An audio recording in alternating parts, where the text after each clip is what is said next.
that time of beef was way different than right now. Like, Definitely. I could drop a diss track from here, and whoever I'm beefing with could be from Texas. It's a 6-hour drive. Yeah, you gotta drive and come see me. Yeah, and I would know if you on your way to come see me. Yeah. So it's like, it's different. For real. So that's how I just feel like music is in such a weird space where like everybody is so close but yet so far away. But we'll get into more of that later. Yo, hey, pilot, first episode, whatever you want to call it. This is us. Until we get canceled at least. Hi. I'm Ace. But this is the Too Young to Grow podcast. And well, hey, we're just too young to grow. This is me, Ace. You'll see me kind of curate, run it. But you know, this is the fam. I'll let them introduce themselves, whatever. I'm Gabriel, aka Mr. Trap Luxury. Real cool, real chill. You know, too young to grow. I kind of bring the grow aspect into the situation. Oh yeah. What's the goddamn deal, everybody? It's your boy Michael Kang. This ain't my normal YouTube introduction, but I'm on the podcast with my guys. I am the director of cinematography. I do photography, videography. And he's running for mayor. And that too, you did. He running for lieutenant governor. Somebody. You gonna have to fight Kenneth Stokes for one of them chairs, man. Man, what? Really, since it's our pilot or intro or whatever, I'm gonna just, what it's like for me at least, Jackson is Jackson. Yep.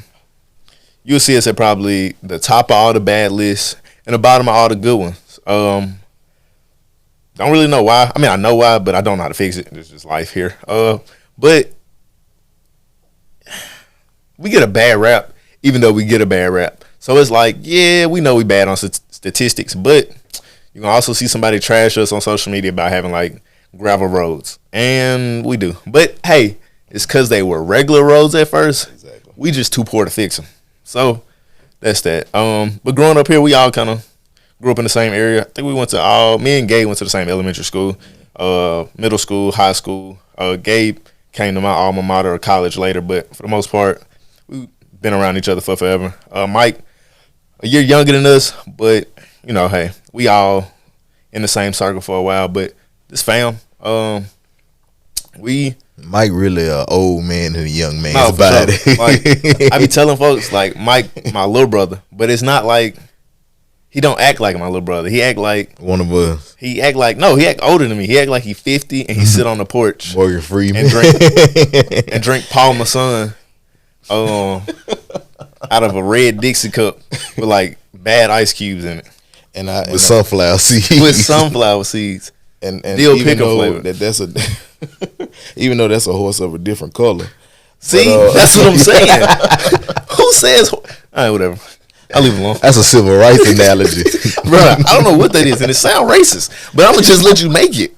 Like, I don't know what to tell you. All in all, bro, when it comes to Jackson, you know, it's a big difference. When I was, you know, when we were all growing up here, you know, times was just different. You know, if you were from Jackson, you knew about the Metro Center. For sure. That closed, by the way. We were too. The Toys R Us by the Beauty Supply.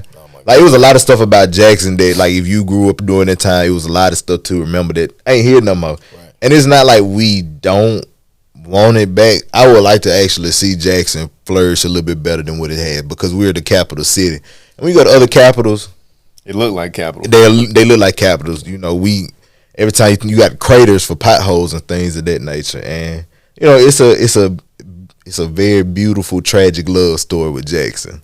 Man. It's a love-hate relationship. Like, I ain't gonna let nobody talk bad about Jackson. Sure. I just can't. Not from here. Even though we know it's a messed up city, I'm not gonna let you talk bad about Jackson, because it's just a different.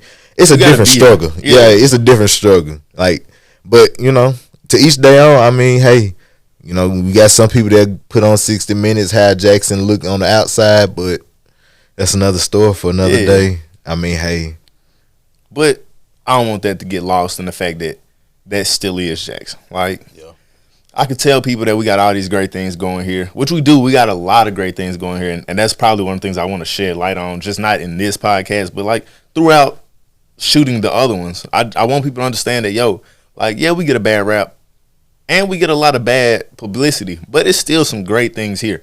Like the Deion Sanders 60 Minutes, if you're not familiar, when they showed the video footage of Jackson, they showed essentially the neighborhood next door to Jackson State. And if you know, those are people that stay here. Like I would never not want to shine light on those people. Those are Jackson. That is Jackson. Yeah, that's where I stay. See what I'm saying? Like I wouldn't dare say, yo, this is Jackson, and I wouldn't want to show 100% what Jackson looks like. Those people exist. Those people are here. You can't put them in a closet and say, yo, hide away while the camera's here. No, show it. Yeah, you can't show Fondren. And be like, yo, this Jackson. This is the heart of Jackson. When real Jackson people, we rarely go to Fondren. Like, it's just what it is. But at the same time, we have a great underground music scene. We have a great, just culture here. But we'll get to that later. We don't get the opportunity to flourish. Yeah. We're overlooked. And just to really hit, like, a lot of jobs are in Jackson. A lot of jobs that make a lot of money are in the city of Jackson. But the people that make that money, they stay in the surrounding cities and counties. So what ends up happening is you get people that work here, make the money here. Jackson pays them, but they go spend it somewhere else. So the money doesn't recirculate. It just gets pulled out and sent off somewhere else. But that's a different story for another day. Exactly. I think we should be getting a guest in a little bit.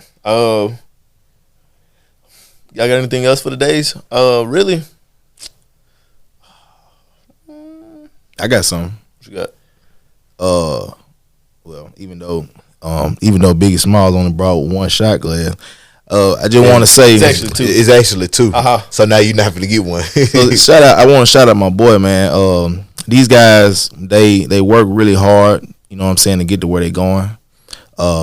That's with Trap Luxury. You know what I'm saying.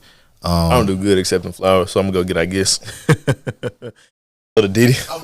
Diddy do the Diddy. The Diddler, featuring Mike. Are we still recording? Yeah. Okay, cool. Hi, it's me. We did a little change around. We got rid of a little bro, and we brought in. Waste management picked up on a Saturday, huh? Right. No, I don't want you to do that. See, this is why professionalism in the workplace. We got to get HR. We got to get HR department fast. I'm corporate. No, definitely. I'm corporate. Call me. Don't call me. Call God. So, we did a little change around. We brought in Kennedy, who is a great friend. She also does a lot of great things for us too as well. But I will let you know after we get done with this introduction. She is a businesswoman, a friend, probably one of the funniest. We actually besties. I didn't sign up for that bestie role, but I will take it. Okay, 1,000%. You know what? Me and Gabe are actually besties. Let's just put that out there. That's cool with me. You know, it's Saturday. He acting a little funny. As long as there's like no death row country, no 360 then. It's the couches. 180. This is my couch. They besties on that side of the couch. I am now channeling my inner Gail King. I gotta put my leg up for this. But no. You sick, bro. So where is Gail King? Still trying to recoup from that R. Kelly interview. All right. So yeah, I'm fighting for my life. This is probably one of my long-term friends that has just stuck with me through all of this. Middle school, yeah, I would say middle school, high school, college, high school, adult life. She's probably been around to see all of us make all of our bad decisions in life and good, and wave our finger and tell y'all I told y'all so. That is also an act. But no, outside all that, she's a businesswoman who is running probably one of the best skincare lines that I've come across. And I'm not saying I'm just a skincare fanatic, but this has changed my life. I can definitely say. And if one more person stopped me and asked me, do I either wear makeup or they thought my skin was fake, I'm going to have a problem. But this is none other than Honey Factory CEO Kennedy. The biggest. Oh. Hey y'all. So really, I just really wanted to get an understanding of what got you to really start doing skincare. Like, I know the backstory of like how you dealt with acne teenage years and growing up. But it's like, what got you to that point to be like, I can do this for myself? Well, a lot of free time during the pandemic was definitely one of the main starters for my business. And I just graduated from JSU with a degree in environmental science, majored in biology, concentration in environmental science. So I had a little bit of a chemistry background, biology background. I knew how to formulate, and I did a lot of research in my free time because we went from March on spring break to nothing. Ain't come back for Nathan. So no jobs lined up, no internships, nothing. So I just utilized the skills that I had from undergrad and just tried to hone them and perfect my craft. So it was, I know that my products now help people, but it was times I was just mixing shit and trying it on myself. So it's literally trial and error. And once I started seeing like consistency, not just with my skin, but my family skin, my friend's skin, I was like, okay, maybe I got it right this time. And I still continue to perfect it from, I want to say, I started in like 2019 and I took it serious in 2020. And I want to say for about a year and a half, I just worked on strictly formulating products. And after that, it was branding and marketing and everything like that. But I spent a lot of time specifically on formulating. So you and Gabe share that, where it's like the pandemic sparked, instead of saying I'm going to sit home, I'm going to make money off whatever the government's going to give me, I'm going to just find something to do with my free time. Like Gabe with Trap Luxury, I don't know if a lot of people know, but it started from the pandemic. Free time, he had an idea, pursued the idea, and got it. No, I had made the first trap. When it was Take Risk, Apply Pressure, the original logo was made in my, I want to say, physics class, my senior year at Alcorn. Yeah, so basically y'all don't be paying attention. I did. Nah, this was spring break. I did not go on record. It was in physics. I got A. Dean's so list. you was in physics class on spring break? No, we were finna go into spring break. Okay, like, so it was spring break. This was like that Thursday before the week of spring break. So back to what I said, y'all don't be paying attention. We took our little midterm already. I passed. My grades good. Let me tell you something. It's funny because. Sorry, could I get Candy to move a little closer to the mic? Yeah. Thank you. We'll just talk louder. But okay, here's the thing. It's always been funny between us because when we all graduated from high school, they went to Jack State. I immediately went to Alcorn. Yeah. Uh-huh. So I felt the shade. Like we don't learn nothing. But we be down there. We got Jigging. They be down there jigging. I know y'all not talking. But Gabe, where'd you go after you left Alcorn? I went to Jack State. Oh, okay. Okay, so you know. Thanks. Yeah. I finessed y'all and got in there for free too. We don't care. You here. We blessed you. We're That's very really what it generous was. people. How do you finesse somebody that know what they doing? How you finesse a school? Nah, I done did it before. Out of a degree. Out of a degree. Out of a There we go. degree. Now the Well, other okay, part. but now the other part, refund. study. You know. Nah, I had did some finessing. But nah, like it started in class stuff like that. But yeah, like the pandemic was really like a pandemic for like a lot of folks. And see the thing, I didn't get no PPP loan like other folks. So it's kind of like and then like she said, like we went on spring break. Then the week after, we were all dogging life, like no cap. If I had a time machine, bro, I would definitely go get a PPP loan. I swear I would. Like, You know, Mike. I know. I wouldn't, but I would have not gotten a job and been getting $600 a week at home. I would have did that. Man, when my job said they were furloughing people, bro, I was like, no, not me. Please, I need this money. I had just got another car. I was like, yeah, I need this. Man, them folks texted me like 2 weeks later. I was like, man, the government giving me this. I was like, bro, what?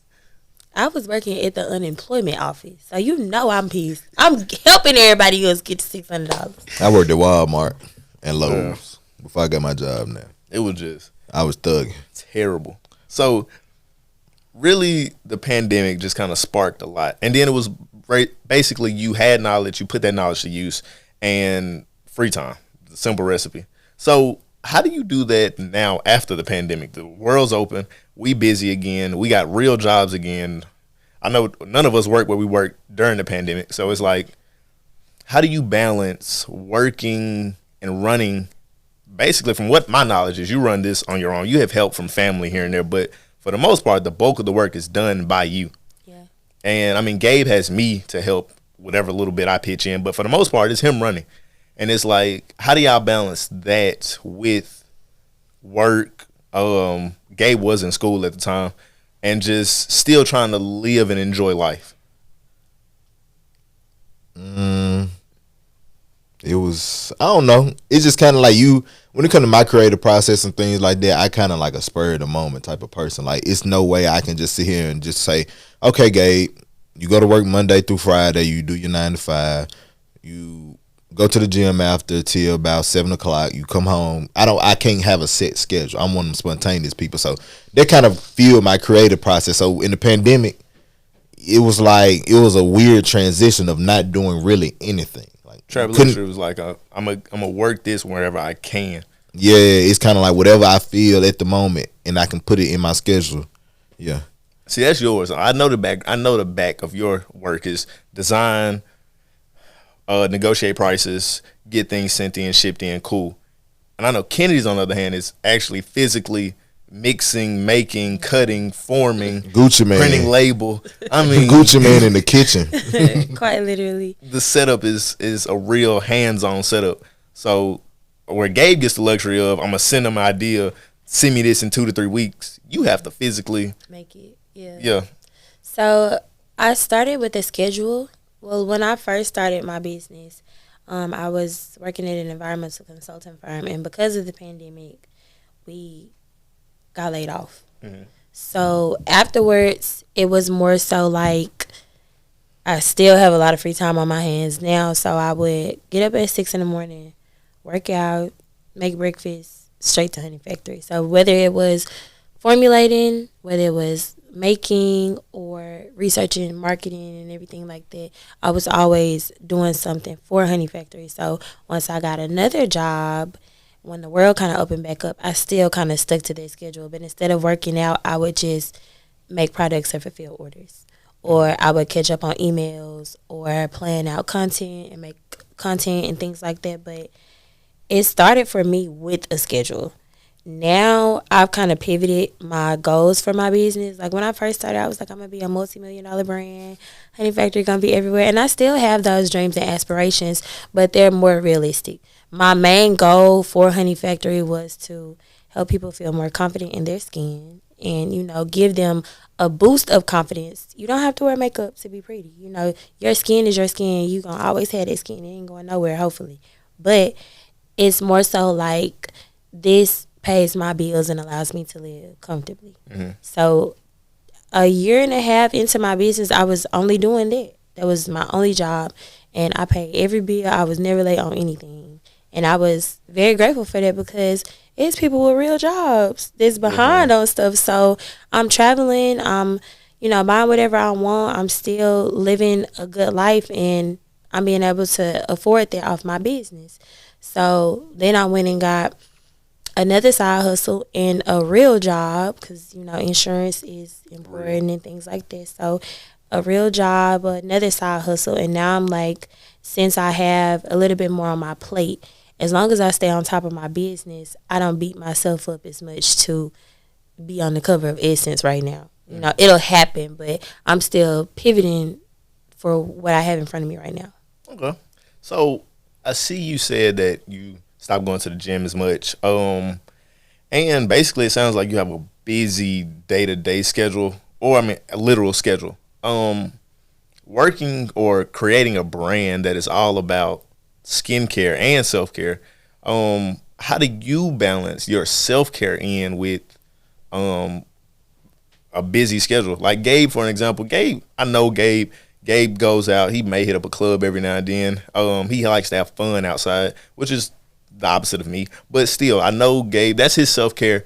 Go to the gym, go have some fun, turn up with some friends. That's his self-care. Yeah, literally. Like, just let himself be free. Cool, I get it. Your schedule sounds a lot busier than both of ours. How do you balance in self-care for you? Like a day-to-day life for you seems like you have a set schedule, everything you need to do. Mm-hmm. But those things are going to take away from something. Yeah. So instead of going to the gym at 6 in the morning, I'll do yoga at like 6 in the afternoon. Okay. Well, 6 in the evening. But it's like I will have to move some things around, but I'm always make sure I take care of me first. Like, I'll call out of work. I'm That's not real. lying. I will call out of work, or as long as my orders are shipped off, I will put my production schedule off a day or two if I know, because I feel like I can't pour into my business how I need to if I can't show up for myself mentally, physically, emotionally. So I will take a long bath in the evening. I may skip yoga one day out the week to just take a long bath, or I may get up a little earlier, go to bed the night before a little earlier, and go get up a little earlier to walk with Kane a little longer, because Shout out to Kane. We're gonna have him on the next episode. He's a character. he's gonna have a lot to say. But yeah, like just walking around with him, laughing at him, just things like that, it helps me to feel more like myself. It brings me a little joy. So, and also having things to look forward to. I like to get eating with my friends too. You know, we might go out during the week. It's Wednesday. We getting home at 2 in the morning. Everybody got to be at work at 8. You know, we just living life. But we had a ball. We needed that little midweek stress reliever. So things like that. It's not a every night, every day I do this. It's more so like there's a need here. Let me address it. No matter what, you still gonna put self first. Yeah. I get it. I was putting my business first for a long time, and I got so burned out. I got so burned out. I didn't want to do anything with my business. I didn't want to ship off an order. I didn't want to see a bar of soap. I didn't want to talk to people. I didn't want to post on Instagram. I just wanted to just literally exist as a human being myself. I felt that. And once I saw that what I was in love with at first, I'm resenting, I pulled back from it. And that's how I reevaluated. Okay, let me change my pivot. So this may have been working for me before, but now since I have more on my plate, what can I do to add in or take away so that I can get back to what makes me feel alive or what makes me me? Okay. Like, I get it. You can't run a business well if you yourself isn't well. Like, if you're dealing with a lot of stress, your business is gonna get it also. And I mean, especially when it comes to marketing. Like, marketing, I think none of us enjoy marketing on social media, but you have to run a business. And it's like, if I don't feel good or if I don't want to be on social media, I'm going to slack up on marketing. I'm going to slack up on orders. I'm going to slack up on everything, and the business is going to get it. And the customers don't understand that you're dealing with these problems. They just understand, man, I placed this order 2 weeks ago. I need it. Man, it was said she normally ships stuff, and I normally get it in 2-3 days. Now it's been 4 or 5 days, and it's like, I needed this pimple on my face won't go away. And it's like, they don't understand you dealing with life stresses. Like, you're a human being. A lot of people don't realize that about, when it comes to running a business and the entrepreneur. That's why I can relate, because it's like, it's always, anytime I talk to somebody, I tell them, a lot of times when you go on social media, they show you the good side of being an entrepreneur. They show you the wins. They show you the success, the cars, the clothes, the lifestyle. But they don't show you when you got to wake up at 4 o'clock in the morning to talk to somebody that really don't understand English. They don't tell you trying to get an order out. Facts. They don't tell you about the times where you might had a big order or something like that, or you've had a lot of consistency on orders, and now all of a sudden you getting chargebacks. They don't tell you about stuff. They don't tell you about how much money they lost. I done lost thousands of dollars. Yeah. Just realistically. And that's kind of like the beauty of being an entrepreneur. Like, I can understand and relate. Like, sometimes you just gonna have to sit down. Like, you don't want to, but you gonna have to sit down, because worrying about all this stuff going on gonna overtake you. You're gonna lose yourself. You're gonna stop giving yourself the care that you need, and that's gonna make it even worse, because then you gonna that's pretty much everybody who don't have a business anymore. Like, they get so tired and so just drawn out from it. So, what would y'all say was y'all biggest hurdle? Like, what was the spot where you was like, maybe it's not for me no more? Like, that time you really had to sit down and think, is this something I really want to devote my time to or myself to, or maybe this 9 to 5 might be where I need to go?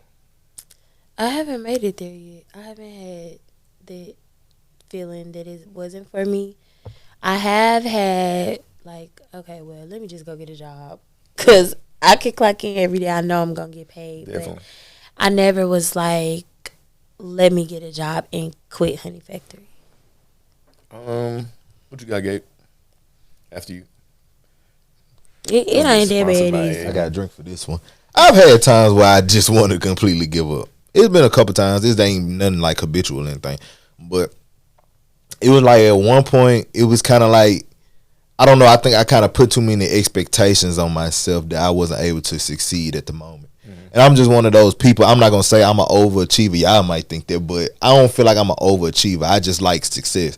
So if I don't see the small wins or notice the small wins, I'm gonna get frustrated. So it was like a period of time where, you know, everything was kind of going wrong. It was like back to back. It was just like wasn't getting a whole bunch of orders, and you know I depended on getting a certain amount of orders for this bulk order, you know, to make that money back. On top of that, you know, dealing with another bulk order in China where it's taking longer than what they told me, so I got to put stuff back, things of that Real nature. life problem we dealing with right now. Like it's like a real life problem that we deal every month. But it's kind of like, you know, there was one time I was just like, man, I was just fed up or whatever. And I remember putting a whole message on my close friend like, look, this is the last month of Travel Luxury. Y'all going to buy it up. And I ain't gonna say everybody hit me up, but like people just hitting me up just wondering, you know, asking about it. I just told them the situation, you know. And it kind of, you know, when people tell me, like, I be having people randomly tell me, oh, Gabe, I'm proud of you, man. I've been seeing what your brand do. That kind of fuels me. Now, the second time I really wanted to quit was when I got scammed. Let me tell y'all something. Don't go to Pakistan for anything when it comes to clothes, because they're going to scam you. Definitely. When they call you brother or sister, they going to scam you. No, when they hit you up first to ask for you to place an order. Facts, and I don't got no clothing on my page. It's an evil world we live in. It's a cold like world. No cap, Kennedy. Like I hate it. Pakistan as a clothing manufacturer can't do it. That's the reason why Huggable stopped. Like I was tired. Like, and I knew Gabe had an infrastructure already built, and I knew I could add into that infrastructure way better than I could build mine up off the ground. Like a lot of people don't know, I was running a clothing brand on my own, and my first 2 orders didn't go well. Man, look, I was at the bridge with matches and gas. Man, I was gonna burn that bridge with everything connected to that brand. It was like, bro, I couldn't do it. It was like, to look at the hard work I put in and to look at people that, I don't know why I had so much hope in them, but I felt like, yo, these people are trying to help me. I'm running my business, they running their business. We gonna work together. They gonna give me my stuff, and we gonna go with it. Just business info for anybody. If you're running a business and you purchase something, do it on a credit card. Credit companies will fight for your money way better than a bank would. Like Discover 1010. Like I told them, yo, this is what I asked for. They didn't give me this. I gave them all the information they needed. I had my money back. Matter of fact, they credited me the money the day I put in the report, and they was like, they'll finalize it to if I owed anything within a week. Within like 6 days, they called me and was like, hey, Mr. Young, we took a look at it. We tried to contact them, blah, blah, blah. Things went how it went. And come to find out, like a month after that, the business I was working with ended up closed down. So it's like, it's sick, man. Like credit companies will fight for you. Trustmark, on the other hand, yeah, you get scammed from Trustmark. Just call your grandma and ask for the money back, because you're not getting it, bro. It's over. I got a skincare question. So I think it was one of the questions we talked about. So how do you feel about guys and skincare? Do you feel like more guys should be involved in it? Because I'm gonna be honest, Kennedy, the only products I really use, honey, anything honey, that's the only thing I use. Whether it's the moisturizer, the facial cleanser, even the scrub thing, the facial scrub, I use it. I mean, because it's hard to find. It's really hard to find a good black brand that has good skincare stuff for me. Cause my face sensitive. Like I can't even put Vaseline on my face. I break out. Like I got super sensitive skin on my face. Grandparents. Yeah, I mean I could put Vaseline, you know, arms and legs, but out the face, nah. Come here, boy. The WD-40. I think that guys make skincare like feminine, because we all have skin. So like, why? I'm not careful. Yeah, like what's going on with that? I just feel like, man, the amount of women I don't put on the Kennedy brand. Jesus. I just feel like you don't want to have good skin. Like that's weird to me. It's always been weird to me. Even with my daddy and my brother, I'm like, why y'all ashy? Y'all don't care about yourselves. I can't be ashy. I'm already big, but I can't be big and ashy. I think that it's very important for men to take care of their skin, especially because when you don't take care of your skin, like let's just say if you get a cut or a bruise or anything that comes in contact with your skin to damage it, it's going to take it longer to heal, or it's going to heal ugly because you're not moisturizing your skin. So now that scar that may have not been so dark now is black because you're not giving your skin the nutrients that it needs to heal itself. So I never understood. Like, and then like, If I don't use it, I'm just be real with y'all. The girls love it. That's how you get the bitches. she done gave y'all some free game. Show. Birthday, Christmas, get your girl some Honey Factory. Period. I was working at my old job. It was like 3-4 jobs ago. Yeah, I'm like, Tommy, I'm gonna keep a job. So I'm in there chilling, and girl was like, I really like your skin. I'm like, oh man, I appreciate it. She's like, it's so like chocolate, people with chocolate skin. Oh, I wish I had me a chocolate baby. And she said it in a way it was like, what you trying to say? And she was like 35, 40, and at the time I had like 19, bro. I was like 19, 20, bro. I went to the other side of the store. I was Sound like so a cougar to me. Man, hey, bro. Hey, man. Good skincare, making sure your nails clean, and like just good hygiene overall, smelling good, and keeping your space clean. Like girls are attracted to that. I don't know why men just be like, I'm a man, I'm a nigga, I'm not on it. Why? Yeah. I'm gonna wake up in the morning and I'm gonna wash my face.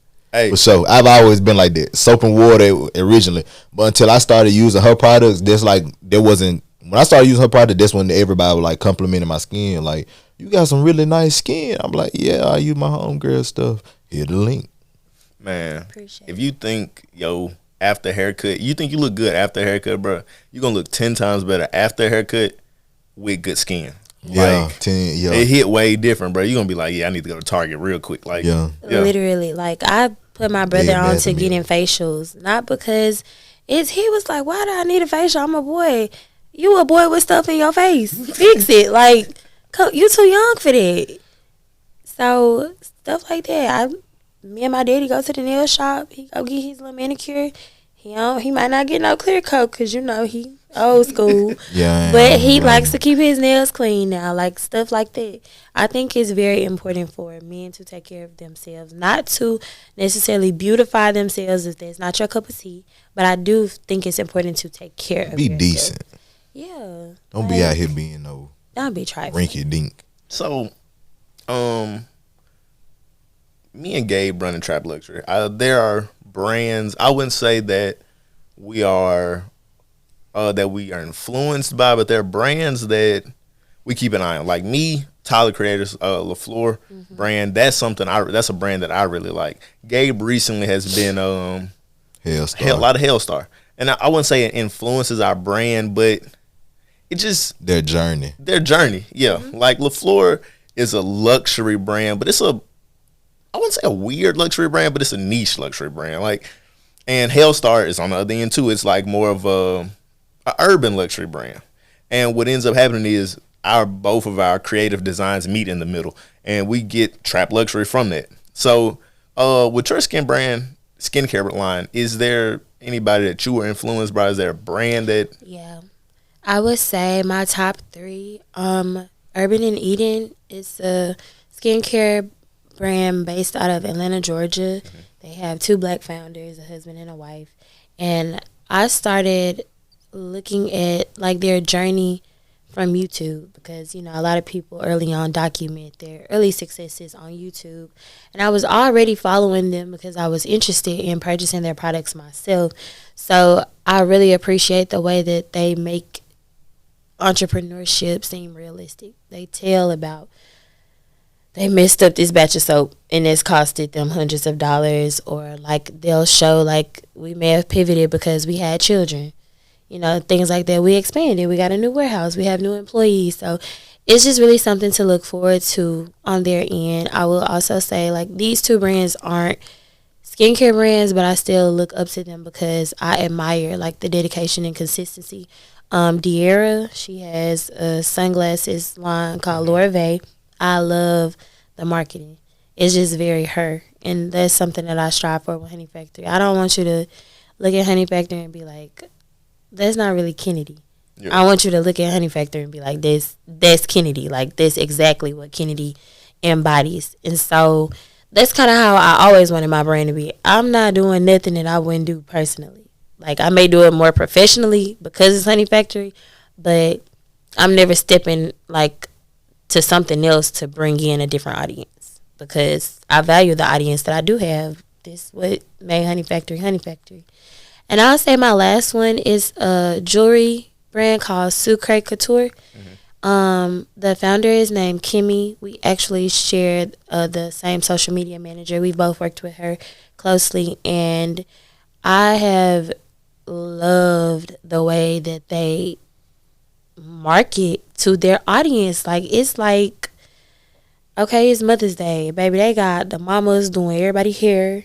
They got the mamas getting the girls ready for Easter. They hide Easter eggs, like, but it's like the egg will have a ring or a necklace in it because it's a jewelry line. It's just really authentic and original, and I love that. I love authenticity when it comes to brands, and I love authenticity when it comes to founders.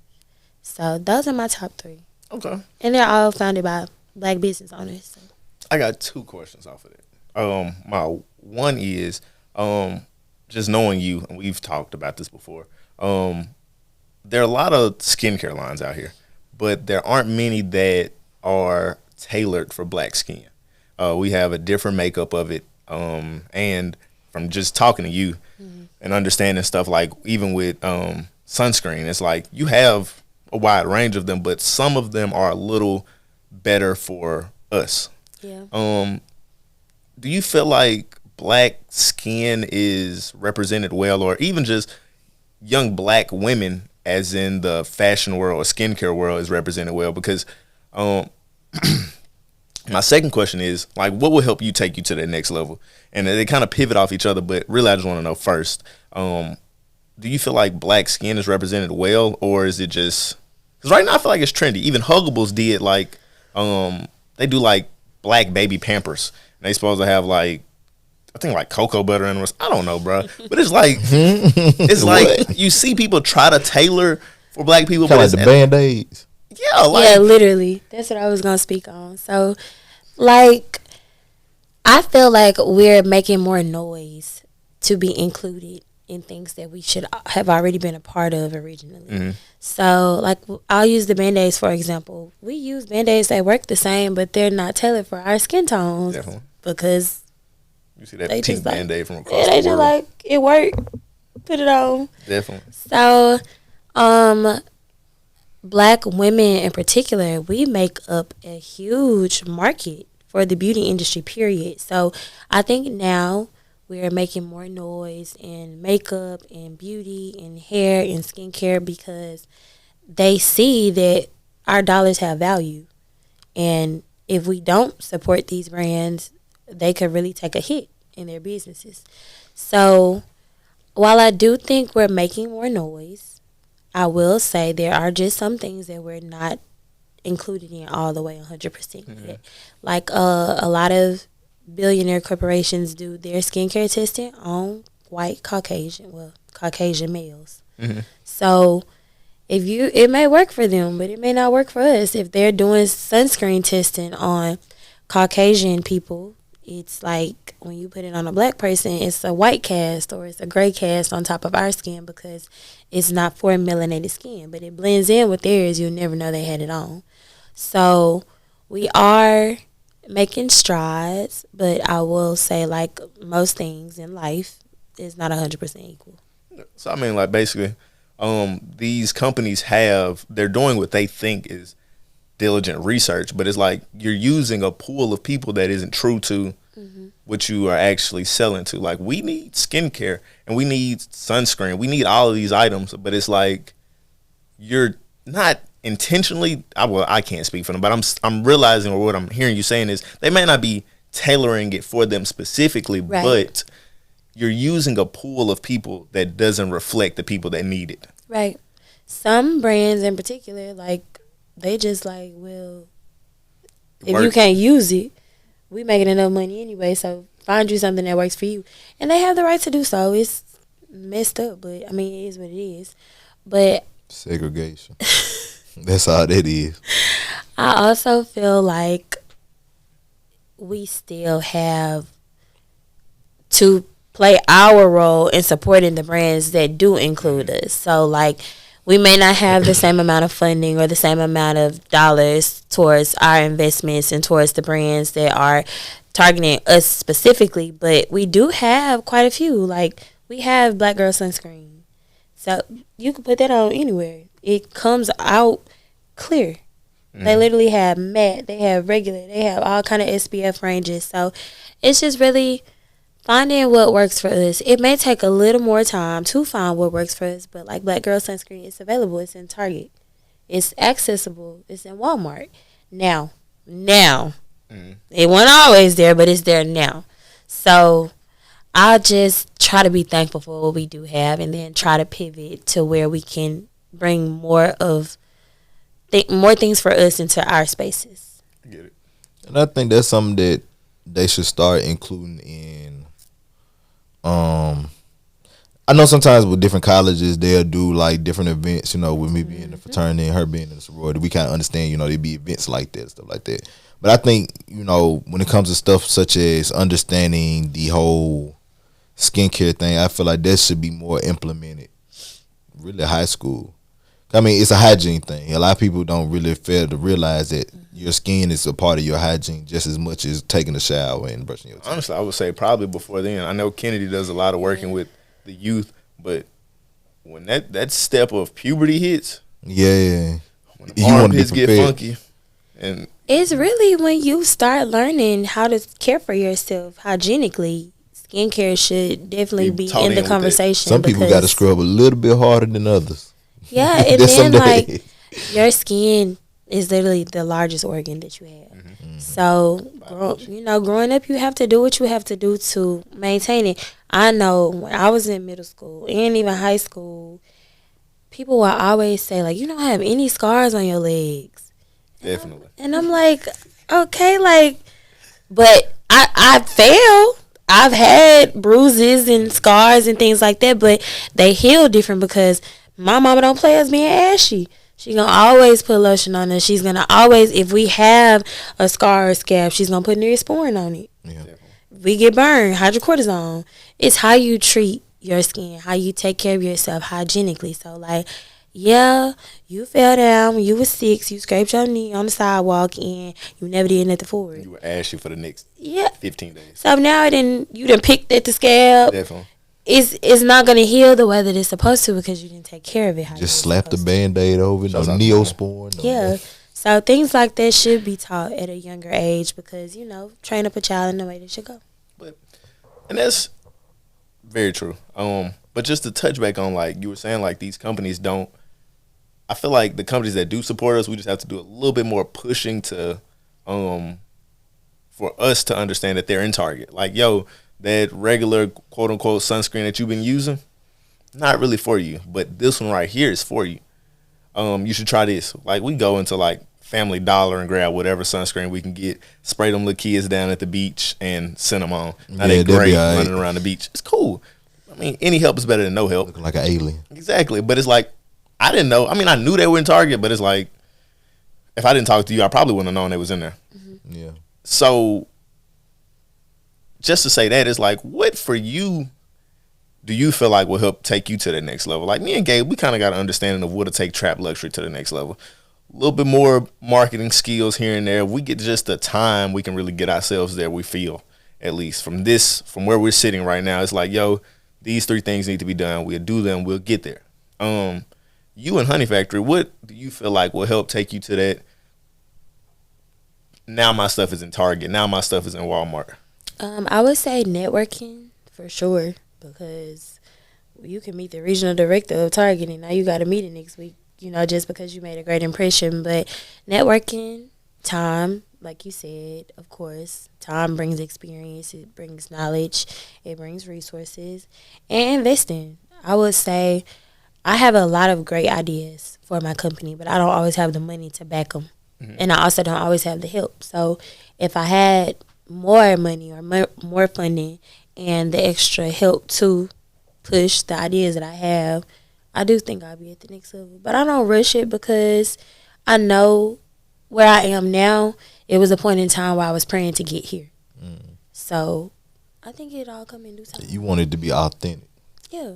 I want it to be like, I want my growth to be organic. I think that sometimes some people grow too fast and they're not able to sustain their businesses. I want to learn and experience and grow. That's why, like, my lawyer tells me often, you need to find you somebody to work them pop-up shops. You don't always have to be there.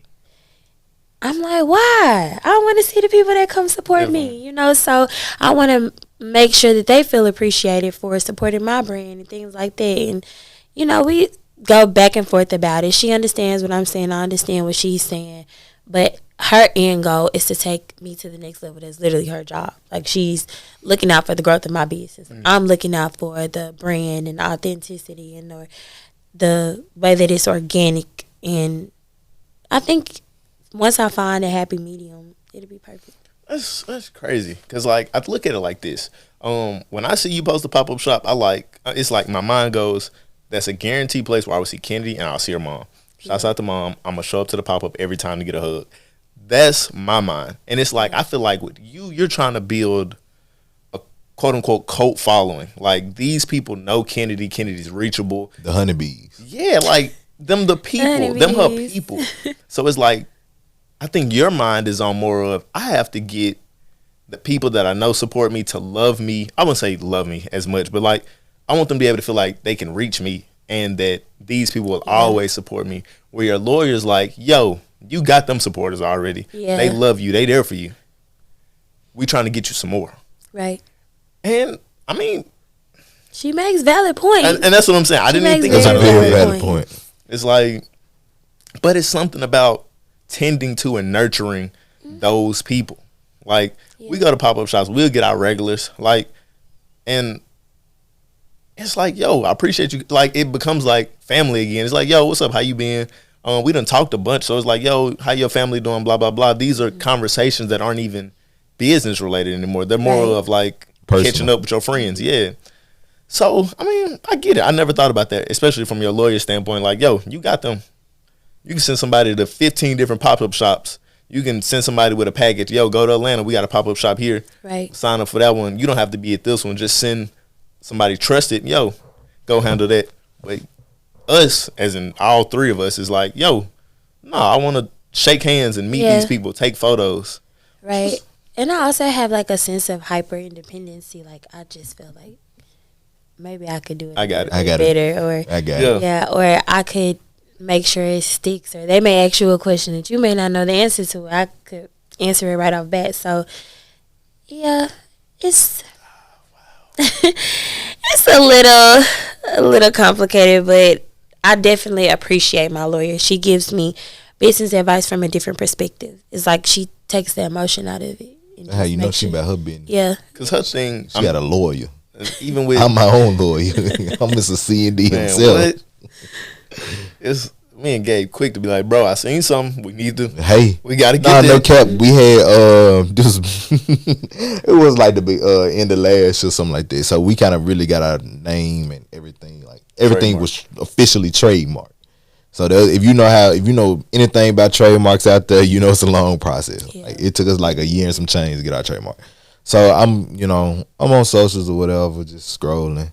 So I see I got a follow on Trap Luxury. So anytime I get a follow and it pop up, I go look. I look, and it got our name on there. It's like Trap Luxury, or something like that, or Luxury Trap. And I had to go look. I was just scrolling. I said, okay, this ain't right. So I said to Demetrius, I said, so what do we do? Hey, bro. So, and we found out we really can't do nothing because they in a whole nother country. Your trademark is only valid for the U.S. You can apply for international trademarks. But yeah.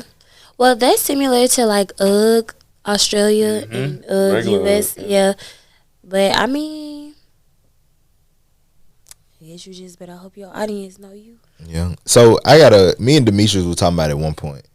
We were kind of talking about like the whole Jackson scene as far as entrepreneurship, how we feel like there are great entrepreneurs out here, but they don't get the attention or, the push that they really need. Is kind of more on a local basis. Like, because you got a lot of businesses, you know, whether it's restaurant lounges or clothing and hair and things of that nature. You have so many businesses in Jackson that just don't get the spotlight or anything or something like that. So do you think it's a strain between the city of Jackson and, you know, entrepreneurship, or you think it's kind of people are not really just pushing themselves? I have never cared. I've never really cared to give it any thought, because the people that are going to support you are going to support you. And then I'll say, like, I have almost just as many out-of-state customers as I do in-state customers. So, like, I've never really just cared. Like, I don't know.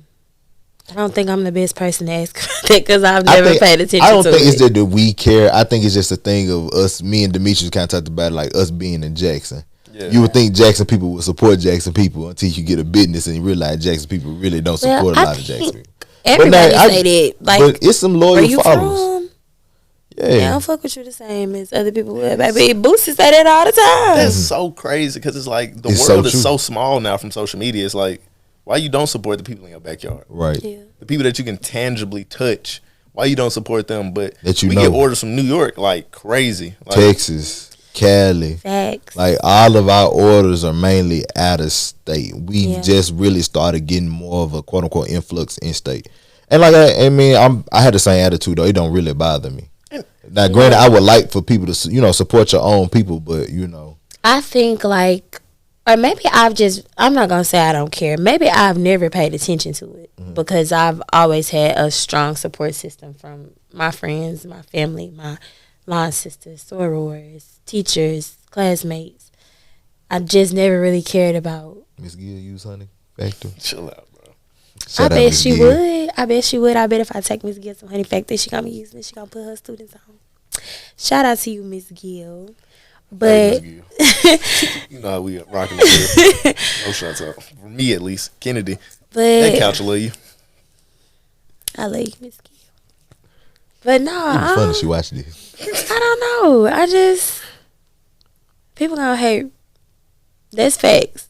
People gonna hate for sure. But you got haters. Nah, you can't have honey haters, bro. That's crazy. How you hate on skincare? I haven't. It's not that they hate on the skincare line. It's that they hate on the person. Yeah, I get like that. Or I think I'm better than everybody else, or the way that I make approaches to my business. Some folks just want to be successful. Me and Lil Bro was talking about that, and it was like it's certain people we know watching us, like literally, like we see you on every story list. Every reel, all that. I see you. You saw what I did, and it's like, bruh, but you won't place an order. You don't and the world's so small, the city's so small. I know you like the clothes. It don't even be that with me. It be on some more of a. Instead of just hating, just say we doing good. You know, it just I don't act like me personally. I don't care about no orders. Like, your money gonna come when your money gonna come. My genuine support is like somebody actually pushing for your stuff. You know, you have a lot of people that be having, like, I ain't gonna say it's a lot of people, but it be folks that be having secret animosity about what you doing, because in a sense it's kind of like a lot of people start noticing you. It's kind of like the whole, you know, the Kanye thing that we talked about last time, where you were used to being on top for so long, and now you see a lot of people kind of growing and getting up there with you. Now you gonna do anything to kind of hold your spot. Keep your spot. Yeah. I feel like, well, from that, I would say my perspective of that is, if I feel like I'm in a good place and other people are catching up, it means I'm in good company. Not necessarily that we're in competition. And I wouldn't say that I necessarily have haters. I have a lot of people that try to compete with me and my business, and I'm just like, we can all eat. I'm not checking for y'all. Sure. And if you reached out to me and needed help with anything, I wouldn't mind helping you, because I know it was a time I didn't know who to go to for help. I had to figure out a lot of stuff on my own. So if I can make somebody else's journey a little easier, I don't mind. But that's because you got faith in your product.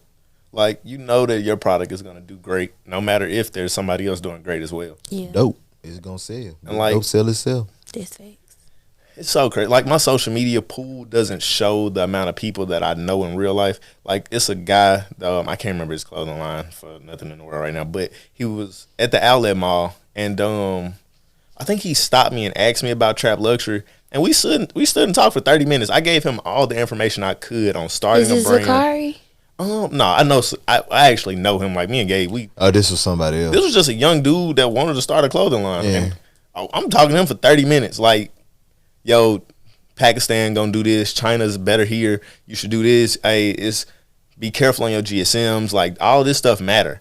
And he just took his phone out, started writing notes down, and it's like, I'm gone. I seen him at a pop-up shop maybe like 2 weeks later. He was like, yo, bro, I appreciate this, blah, blah, blah. I'm working on this. And it's like, I don't care. Like that's one thing I do want to do. Like, I want to go back to, our high school, really any high schools, and kind of teach about business. I love Jimmy Hill. But, I just think that entrepreneurship, and it's not that, okay, I will say this. Do I like working a 9 to 5? Of course not. Nobody likes working a 9 to 5. If I could rely strictly on my entrepreneurship with my, with Trap Luxury and my graphics just to make it in life, I promise you I would. But, that's not reality. It's some people just got to get jobs. So you can never knock the 9 to 5 hustle. But I feel like it's a lot of kids that, I'm not going to say that they're not going to college, but nowadays their mindset is not going to college. Mm-hmm. A lot of times it's going to get a trade, which is cool. I promise you that's cool. But, I feel like entrepreneurship is something that a lot of high schoolers should tap into.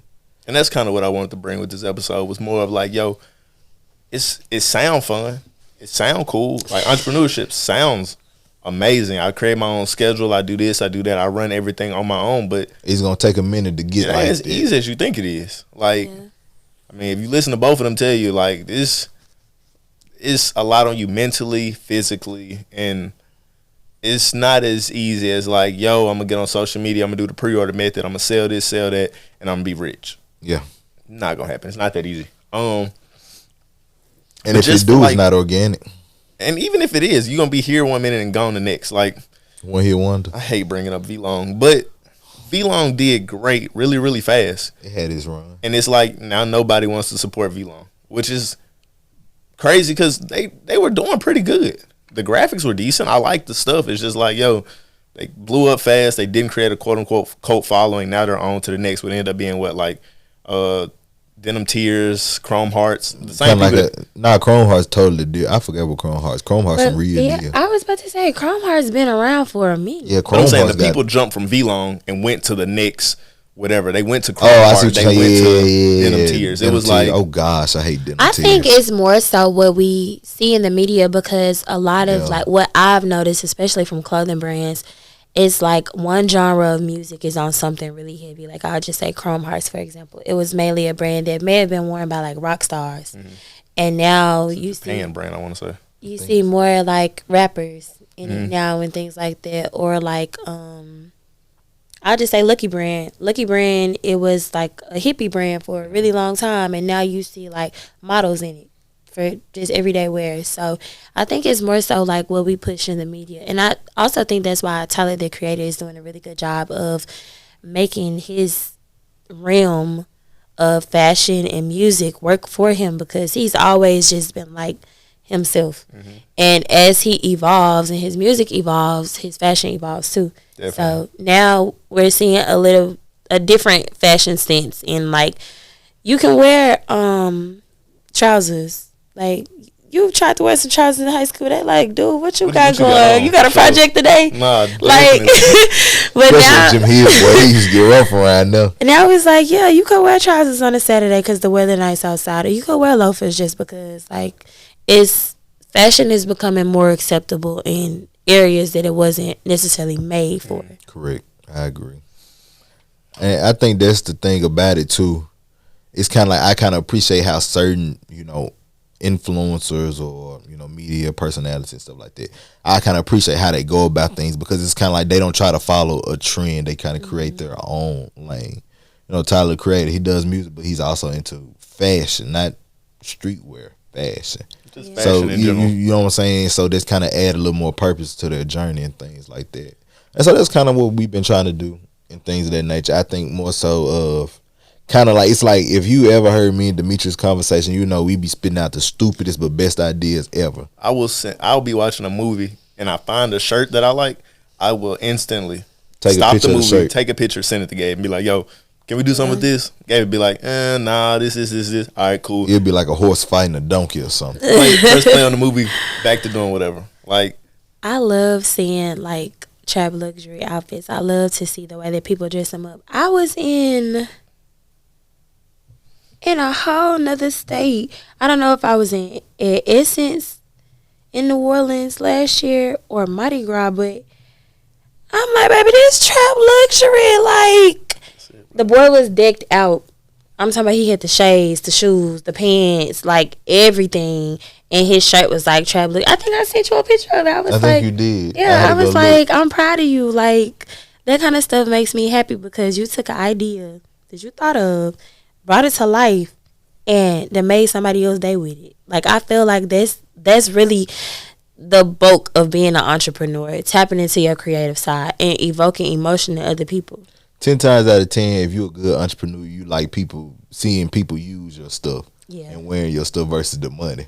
and The money Facts. good now. Don't get me Facts. wrong. The money is I great. want my money. Don't get me wrong. I want my money, but I think you get a different type of joy out of seeing somebody wear something that you created. Yeah. And now on my end, especially being like the quiet person of the group, like of the brand, is like, I mean, if you know trap luxury, you know I'm a part of it. But for the masses, nobody knows I'm a part of trap luxury. I be in places. I will come to work with a trap luxury shirt, and I'd be like, man, them folks got some fly clothes. I'd be like, yeah, like, We do. Yeah. Like we. bro, where you get all this trap luxury from? It's my brand. Bro, for real, man. Can you? No, I'm not bringing you no clothes up here to work. Sorry. Yeah, Place that's an how order. people be. People be like, you own the trap luxury. Like, that's how people used to be out telling, like, you don't own the trap luxury. I'm like, yeah. You Ace, ain't it? From yeah, that's me. What's up, man? Like, And people started calling me Mr. Trap, and they just kind of like, okay. Yeah. I'm just used to getting called Gabriel or Gabe. I mean, it's kind of different to me. Yeah, it's always Miss Honey Factory, Miss Honey Co, Miss Honey, like this. So I just started owning it. Like, definitely, it's Split personality. it's a perk, man.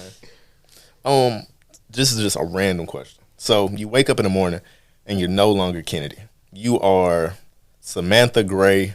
You live in Nebraska, but you know all of Kennedy knowledge still, right? You got all the Kennedy Okay. knowledge in your head. How long would it take you to recreate Honey Factory?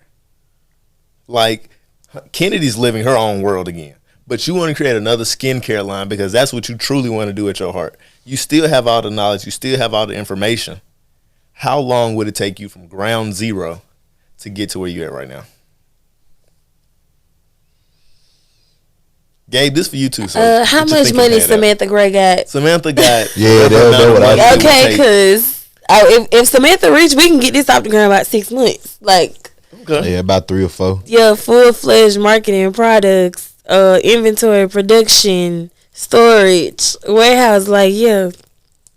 If the bread there, I'm gonna get right. For Yeah. real. I mean, it's kind of like I did. Like, if you really just sit there and think about it, from 2020, and she said 2019, so from 2020 to now, that's 4 years. You got to realize 4 years of good, bad, trials and errors, making money, losing money, getting scammed. You have a whole bunch of experience. So if I can go back now and just restart everything up with the knowledge I got and the money it'd be smooth sailing. I think the major bulk part of our dilemma be the creative process.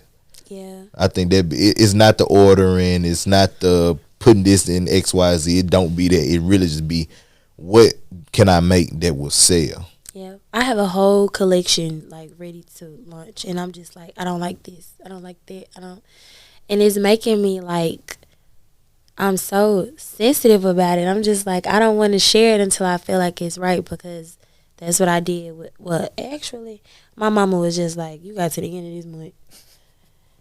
I'm sound tired of about you right. stressing about it. You got to the end of this month.